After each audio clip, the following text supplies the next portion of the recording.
আসসালামু আলাইকুম and hello everyone. আসলে দেশের এখন যে একটা অবস্থা চলছে তা নিয়ে আমি আন্তরিকভাবে আসলে দুঃখিত। যতদিন পর্যন্ত না সব কিছু ঠিক হবে ততদিন পর্যন্ত অনেক কিছুই আসলে সুষ্ঠুভাবে পরিচালনা করা সম্ভব না। তো আশা করছি সব কিছু খুব দ্রুত ঠিক হয়ে যাক। আজকে যে বিষয়টা নিয়ে ভিডিওটা বানাচ্ছি তা হচ্ছে অলরেডি আপনারা অনেকেই ভিসা পাওয়া শুরু করে দিয়েছেন, আর ইনশাল্লাহ খুবই শিগগির অনেকেই আরও বাকিরা পাবেন। তো ইটালিতে আসার সময় আপনারা সাথে কি কি জিনিসপত্র আনা আসলে বেশি জরুরি আর কি কি আনা কোনো প্রয়োজন নেই তা নিয়ে একটা একটা সংক্ষেপে একটা গাইডলাইন দেব। তো শুরু করতে থাকি। তো ফার্স্টে যেই কাজটা করতে হবে তা হচ্ছে আপনি এখানে এসে আপনার কোডিচে ফিসকালেটাকে অ্যাক্টিভেট করতে হবে। আপনার যে ট্যাক্স কোডটা আছে অলরেডি যেটা জেনারেট হয়েছিল আপনি অ্যাপ্লিকেশন করার সময়, তো আসলে ট্যাক্স কোডটা তখন আপনাকে জাস্ট জেনারেট করে দিয়েছে। এখন আপনাকে ওইটা অ্যাক্টিভেট করতে হবে, আর অ্যাক্টিভেট করার জন্য আপনাকে যেতে হবে হচ্ছে এজেন্সিয়া এন্ট্রাতাতে। আর কিভাবে এটার অ্যাপয়েন্টমেন্টটা নিতে হয় তা নিয়ে আমি একটা ভিডিও বানাবো, আর খুবই শিগগির আমি আপলোড করে দেব। আর ওটার লিঙ্কটাও আমি নিচে ডেসক্রিপশনে দিয়ে দেব। আর আমি অনেককেই আসলে দেখেছি যে এখানে আসে ট্যাক্স কোডটা রেডি করতে পারে না, মানে অ্যাক্টিভেট করতে পারে না, তারপর যাযাবরের মতো ঘোরাঘুরি করে এজেন্সি আইনত্রাতাগুলার বাহিরে। তারপর বিভিন্ন সমস্যা হয়, আসলে তাদের সব কিছুই আসলে পুরো প্রসেসিংটাই অনেক ধীরগতি হয়ে পড়ে। তো এইটা এড়িয়ে ওঠার জন্যই আমি আপনাদেরকে এই গাইডলাইনটা দেব। আর আমার জানা মতে এটা হচ্ছে সবচেয়ে ইম্পর্ট্যান্ট স্টেপ ইটালিতে পা রাখার পর। আর আরেকটা জিনিস অবশ্যই মনে রাখবেন তা হচ্ছে আপনি যেই এখানে এসে যেই সিম কার্ডটা কিনবেন ওইটা আপনি আপনার কোডিচে ফিসকালে অ্যাক্টিভেট করে এরপরে কিনবেন। কেননা আপনি যদি এটা না করেন তাহলে আপনার সিম কার্ডটা আসবে আপনার পাসপোর্টের নামে, পাসপোর্টের নাম্বারে, সরি, আপনার কোডিচে ফিসকালেতে না। আর এরপর যদি আপনি কখনো আপনি অপারেটরটা চেঞ্জ করতে চান তা আর সম্ভব হবে না। ওদের আসলে এখানের আইটি খুবই ব্যাকডেটেড, আসলে আসলে বলার কিছু নেই। তো এটা আর সম্ভব হয় না। আমি অনেক চেষ্টা করেছি, অনেক দৌড়াদৌড়ি করেছি, কিন্তু কোনোভাবেই না। ওরা বলে দিয়েছে যে না, এটা ইটালিতে আপনি আর করতে পারবেন না, আপনি যদি একবার যদি আপনার সিম কার্ডটা যদি পাসপোর্ট দিয়ে কিনে ফেলেন। তো এটা খুবই একটা ইম্পর্টেন্ট জিনিস। এরপর সেকেন্ড হচ্ছে স্কলারশিপের আপনার ডকুমেন্ট। আপনি কোন রিজিয়নে আসছেন অবশ্যই এটা ভালো মতো জেনে নেবেন। আর আপনার রিজিয়নে এসে আপনার ইজে যেই ডকুমেন্টটা বানাতে হবে, তো ওটা বানানোর জন্য আপনার স্কলারশিপের কী কী ডকুমেন্টগুলো নিয়ে আসতে হবে, মানে আপনার ফাইন্যান্সিয়াল কী কী ডকুমেন্টগুলো নিয়ে আসতে হবে তা আপনি সুন্দরভাবে গুছিয়ে নিয়ে আসবেন। আর এটার জন্য আমি আপনাকে সাজেস্ট করব যে আপনি যেই আপনার ইউনিভার্সিটি যেই রিজিয়নের আন্ডারে পড়ছে আপনি ভালো মতো খেয়াল করে নেবেন, ফেসবুকের গ্রুপগুলো থেকে বা আপনার পরিচিত কোনো ভাই ব্রাদার থেকে জেনে নেবেন যে আপনার রিজিয়নের জন্য ইজে বানাতে কী কী ডকুমেন্টগুলো লাগে, ওগুলো ঠিক মতো করে নিয়ে আসবেন। এরপর হচ্ছে আপনার হেলথ ইন্স্যুরেন্সের অরিজিনাল কপিটা আপনি সাথে রাখবেন আপনি ট্রাভেলের সময়, কারণ এটা আপনার কাজে আসবে, এটা অনেক জায়গায় দেখতে চাবে। এরপর বলি হচ্ছে একটা ইম্পর্টেন্ট জিনিস, তা হচ্ছে ব্যাংকের ডুয়েল কারেন্সি কার্ড। তো বাংলাদেশে অলমোস্ট সব ব্যাংকই ডুয়েল কারেন্সি কার্ড বানায়, যা হচ্ছে বিডিটি এবং ইউএসডি দুইটা কারেন্সি থাকে। তো আপনি ট্রাই করবেন যে অবশ্যই সাথে করে একটি ব্যাংকের কার্ড নিয়ে আসতে যেটা নাকি ডুয়েল কারেন্সি সাপোর্ট করে। আর যদি এটা আপনার নামে হয়ে থাকে তাহলে অনেক ভালো, আর যদি আপনি না করতে পারেন, তা আপনি প্রাপ্তবয়স্ক না হন, তাহলে আপনি আপনার কোনো অভিভাবকের নামে ওটা করে নিয়ে আসতে পারেন। কার্ডটা আসলে কী কাজে লাগবে তা আমি বলি। আমি এখানে যখন এসেছিলাম তখন আমি আমার সাথে কোনো ইউরো আনিনি। তো ওই কার্ড দিয়ে আমি এটিএম থেকে উইথড্র করে ইউরোগুলা নিয়ে ওগুলা ইউজ করতাম। তো এটা আমার একটা অনেক বড় একটা উপকারে এসেছিল। যদিও গত বছর শেষ থেকে অনেকগুলো ব্যাংক বাংলাদেশ ব্যাংকের নির্দেশ অনুযায়ী হচ্ছে বন্ধ করে দিয়েছে এই দেশের বাহিরে এটিএম থেকে মানি উইথড্রল, কিন্তু এখনও স্টিল অনেক ব্যাংকই চালু আছে। তো আপনি একটু খোঁজ নিয়ে নেবেন যে আপনি কোন ব্যাংকটা থেকে করলে আপনার সুবিধা বেশি হচ্ছে। আর এছাড়াও হচ্ছে আপনি কিন্তু পজ পেমেন্ট করতে পারবেন। ধরেন আপনি এখানে এসে একটা দোকানে গিয়ে একটা কোকাকোলা কিনবেন, কোকাকোলাটা €1 দাম। আপনি কিন্তু আপনার যদি ওই কার্ড, এই ডুয়েল কারেন্সি কার্ডটার মধ্যে যদি আপনার দেশের বাইরে উইথড্রল বন্ধও থাকে, কোনো সমস্যা নেই, আপনার পজ পেমেন্ট সব সময়ই চালু আছে। তো আপনি আপনার ওই বাংলাদেশের কার্ডটা দিয়েই এখানে মেশিনে ইনসার্ট করে পিন দিয়ে পেমেন্টটা করতে পারবেন। জাস্ট মেক শিওর যে আপনার পাসপোর্ট এন্ডোর্সমেন্টটা অ্যাক্টিভেট আছে, তো এটা থাকলেই হবে। এরপর ওই €1 ইকুইভ্যালেন্ট বিডিটি আপনার অ্যাকাউন্ট থেকে কেটে নিয়ে যাবে। তো এইটা খুবই ইম্পর্ট্যান্ট একটা স্টেপ আমি মনে করি। আমি আসলে অনেক দেশ ট্রাভেল করেছি এই পর্যন্ত। তো আমি সবসময় আমার বাংলাদেশের কার্ডটাকেই প্রায়োরিটি দিয়ে এসেছিলাম, কারণ আমার বাংলাদেশের অ্যাকাউন্টেই তখন পর্যন্ত বেশি টাকা থাকতো। তো আমি ওটাই সব জায়গাতেই ইউজ করতাম। তো এই জিনিসটা অবশ্যই মাথায় রাখবেন, আর এইটা করে আসতে কোনোভাবেই ভুলবেন না। এরপর আসি পাসপোর্ট সাইজের ফটোগ্রাফ। তো এখানে এসে আপনি যদি পাসপোর্ট সাইজের ফটোগ্রাফ করেন, এখানে আসলে অনেক ইজি, যে কোনো জায়গা থেকে করানো যায়। এখানে বিভিন্ন জায়গার মধ্যে ছোট ছোট বুথ থাকে, আপনি ভেন্ডিং মেশিনের মতো, কিন্তু আপনি দেশ থেকে এটা অনেক কম টাকায় করাতে পারছেন। তো আপনি ট্রাই করবেন অ্যাটলিস্ট 3 থেকে 4 ধরনের ছবি তুলে নিয়ে আসতে, যেন আপনি এই ছবিগুলো অনেক দিন যাবত ব্যবহার করতে পারেন। বিভিন্ন ড্রেস পরে নেবেন, তাহলে যেন আপনার প্রত্যেকটা ছবি দেখতে আলাদা রকম হয়, আর প্রত্যেকটার 4 কপির মতো করে নিয়ে আসলেই হবে। মনে রাখবেন এটা যেন আপনার ইটালি বা হচ্ছে ইউরোপের সাইজের ইকুইভ্যালেন্টটা হয়। তো এরপর হচ্ছে ডাটা রোমিং।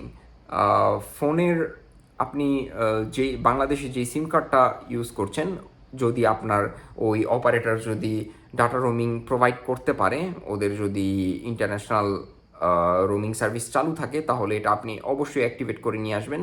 যেমন আমি আমার এয়ারটেলে করেছি, বাংলা লিঙ্কেও করা যায়, রবিতে করা যায়, গ্রামীণে করা যায়, অন্যগুলো আমি ঠিক শিওর জানি না।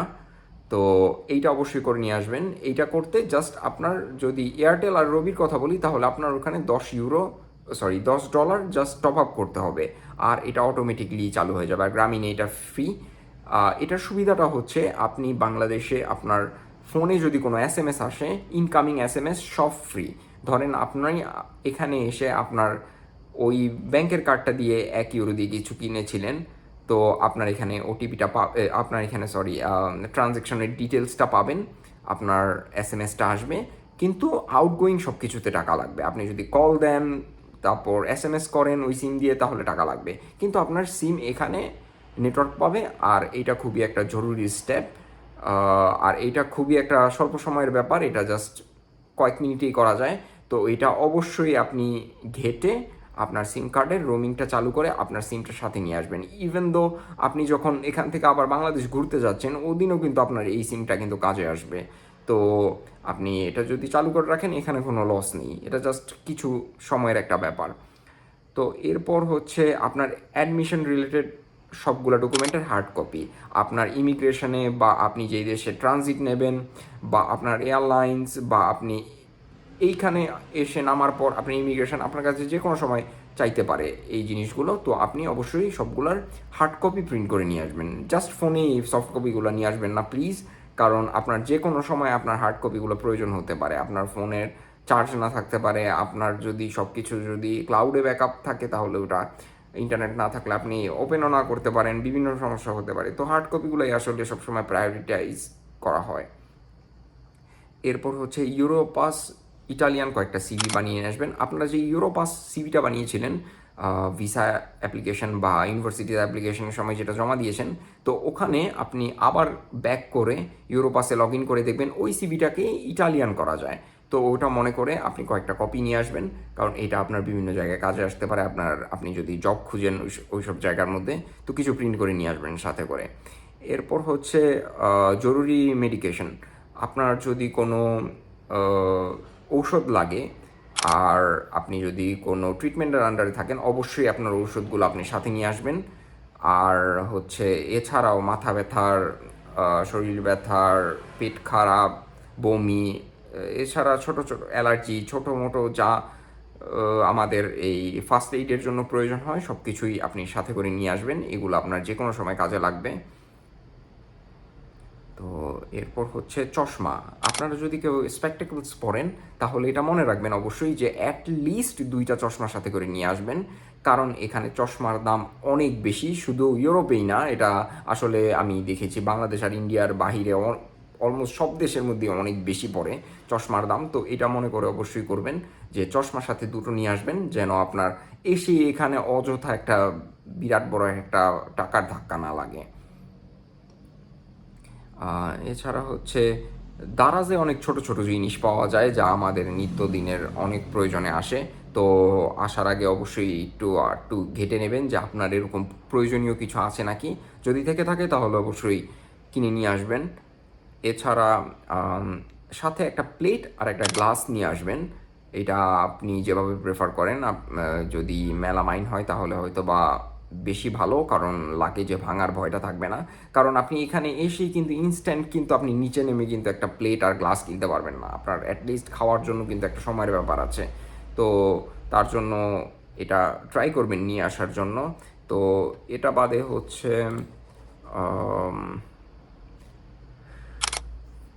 মাল্টিপ্লাগ নিয়ে আসবেন একটা বড় তারের।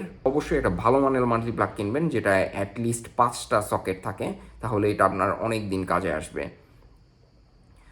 আম, এরপর এরপর হচ্ছে অ্যাটলিস্ট কিছু ইউরো ক্যাশ নিয়ে আসবেন, কারণ আপনার অল্প কিছু ক্যাশ প্রয়োজন হতে পারে। আপনার সাথে ব্যাংকের কার্ড থাকুক আর যাই থাকুক, কারণ এয়ারপোর্ট থেকে আপনি যে প্লেসটায় যাবেন ওই পর্যন্ত যাওয়ার জন্য আপনার কিছু হলেও দরকার হতে পারে। এরকম আপনার প্ল্যান থাকতে পারে যে ইটালিতে আপনার কোনো আত্মীয় স্বজন আছে, আপনি এখানে ওনার থেকে বাকি ক্যাশ কালেক্ট করবেন। কিন্তু অ্যাটলিস্ট সারভাইভ করার জন্য, মানে এয়ারপোর্ট থেকে আপনি ওই আপনার ডেস্টিনেশনে যাওয়া পর্যন্ত যেন সারভাইভ করতে পারেন, তার জন্য অবশ্যই ইউরো কিছু হলেও ক্যাশ নিয়ে আসবেন। তারপর একটা অবশ্যই বিছানার চাদর আর বালিশের কভার নিয়ে আসবেন। আর মনে রাখবেন যে বালিশের কভারটা আমাদের বাংলাদেশের বালিশের কভারের চেয়ে যেন আরও বড় হয়, অ্যাটলিস্ট যেন ওটার চেয়ে আরও 10 ইঞ্চির মতো বড় হয়, কারণ এখানে বালিশের সাইজ কিন্তু বাংলাদেশের বালিশের সাইজের চেয়ে বড়। এরপর কমফোর্টেবল ওয়াকিং শ্যুজ নিয়ে আসবেন। আপনার যদি অ্যাডিডাস, পুমা বা অন্য কোনো ভালো পাওয়ারের বা আহ, যে যেই ব্র্যান্ডেরই হোক, যদি আপনার কোনো ভালো কমফোর্টেবল শ্যু থেকে থাকে অবশ্যই নিয়ে আসবেন। কারণ এখানে এসে হ্যাঁ এখানে অনেক কমই পাওয়া যায়, এখানে 25, 30, 35 ইউরো থেকেই ভালো ওয়াকিং শ্যু, রানিং শ্যু পাওয়া যায়। কিন্তু আপনি এসেই তো একদম এত কিছু বুঝবেন না, এত কিছু করে উঠতে পারবেন না। তাছাড়া এগুলো অনলাইনে অর্ডার দেওয়ার একটা ব্যাপার থাকে, সেলের ব্যাপার থাকে, তারপর প্রমোশন কখন অনগোয়িং থাকে এগুলা দেখার ব্যাপার থাকে। তো অবশ্যই আপনি অ্যাটলিস্ট এক জোড়া সবসময় পরার জন্য একটা খুব কমফোর্টেবল ওয়াকিং শ্যু নিয়ে আসবেন, কারণ আপনি এসে এখানে প্রথম কয়েকদিন অনেক হাঁটাচলা করতে হবে। এরপর হচ্ছে আপনার যদি দাঁতে কোনো সমস্যা থেকে থাকে তাহলে আপনি অবশ্যই ডেন্টাল চেক আপ করে আসবেন, পুরাপুরি এটাকে সেরে রেখে আসবেন। আপনার যদি দাঁতে কোনো সমস্যা নাও থাকে, আই উড রিকমেন্ড যে একবার আপনি ডেন্টিস্টের কাছে গিয়ে পুরাটা দাঁত চেক আপ করে আনুন, আর একবার এক্স রে করে দেখে নিন যে আপনার কোনো যদি ওয়াইজডম টিথ মানে আক্কেল দাঁত যদি ফেলার থাকে বা কোনো মুখে সমস্যা থাকে ওইটা অবশ্যই ঠিক করে আসবেন। কারণ এখানে কিন্তু আপনার ইন্স্যুরেন্স কিন্তু ডেন্টাল কভার করবে না। তো অযথা আপনার অনেক টাকা এক্সট্রা পে করতে হবে। তো ট্রাই করবেন যে এই জিনিসটা যেন মিস না হয়। এরপর আসি হচ্ছে ইন্টারন্যাশনাল ড্রাইভিং লাইসেন্স। আপনার যদি বাংলাদেশে যদি ড্রাইভিং লাইসেন্স থেকে থাকে তাহলে আপনি কিন্তু ইন্টারন্যাশনাল ড্রাইভিং লাইসেন্সটা নিতে পারবেন। এখন আপনার প্রশ্ন থাকতে পারে, ভাই আমি কি ইন্টারন্যাশনাল ড্রাইভিং লাইসেন্স দিয়ে কি ইটালিতে এসে ড্রাইভ করতে পারবো? আসলে এটা নিয়ে অনেক বড় একটা কন্ট্রোভার্সি আছে। তো আমি আসলে আপনাকে পুরা এক্স্যাক্টটা বলতে পারবো না। আর এখানে বিভিন্ন জায়গায় আপনি যাবেন, আপনাকে বিভিন্ন তথ্য দেবে। কেউ বলবে যে হ্যাঁ আপনি 6 মাস চালাতে পারবেন, কেউ বলবে 1 বছর চালাতে পারবেন। আর অটোস্কালা যেটা হচ্ছে ড্রাইভিং স্কুল, ওখানে ওরা বলে যে না আপনি একদিনও চালাতে পারবেন না। তো এখন যদি আপনাকে পুলিশ যদি ধরে ফাইন দেয়ও আপনার করার কিছু নাই। আর এক একটা ফাইন শুরুই হয় অনেক বড় অ্যামাউন্ট থেকে। তো আমি যেই কারণে আপনাকে ড্রাইভিং লাইসেন্সটা নিয়ে আসতে বলছি, আপনি মনে করেন এখান থেকে অন্য আশেপাশের কোনো দেশে ঘুরতে গেলেন, আপনি যদি ড্রাইভিং পেরে থাকেন, জাস্ট তো ড্রাইভিং লাইসেন্স থাকলেই হয় না, আপনি যদি ড্রাইভিং পেরে থাকেন তাহলে এটা আপনার জন্য অনেক কাজে আসবে। আর এরপর হচ্ছে আপনি আসার পর 3-4 দিন চলার জন্য কিছু ড্রাই ফুড নিয়ে আসবেন, যেমন স্যুপের প্যাকেট হতে পারে, ইনস্ট্যান্ট নুডলস হতে পারে। অ্যাটলিস্ট যেন 3-4 দিন যেন খাওয়া যায়, কারণ আপনি এখানে আসার পর এত কাজ করার পর হয়তো বা ডেইলি আপনার শরীরে এনার্জি নাও থাকতে পারে, আর আপনি হয়তো বা তখনও কুকিংয়ের একটা পুরোপুরিভাবে প্রিপারেশন নিতে পারেননি। তো ওই টাইমগুলো কাটানোর জন্য কিছু ড্রাই ফ্রুট নিয়ে আসবেন যেন আপনি খেতে পারেন। তো এই পর্যন্তই। আমি যা মনে করি যে আপনার অবশ্যই প্রিপারেশন নিয়ে আসা দরকার।